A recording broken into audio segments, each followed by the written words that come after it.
আসসালামু আলাইকুম, সবাই কেমন আছেন? আশা করি ভালো আছেন। আমি অনেক ভালো আছি, আলহামদুলিল্লাহ। আমি আছি রোম, ইতালি।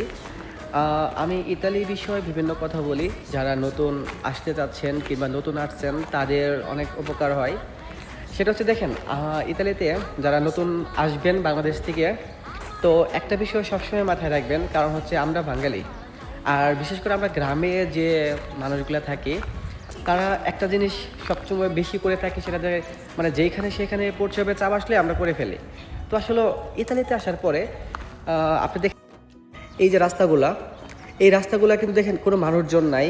এখানে বসে থাকার জন্য চেয়ার আছে দুই পাশে।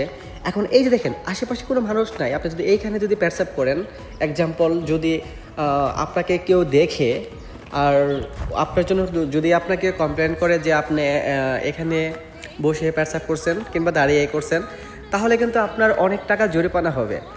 তো আমরা যারা বাংলাদেশি আছি, যারা ইতালিতে নতুন আসতে চাচ্ছেন, নতুন আসছেন, তাহলে এই জিনিসগুলো মাথায় রাখবেন।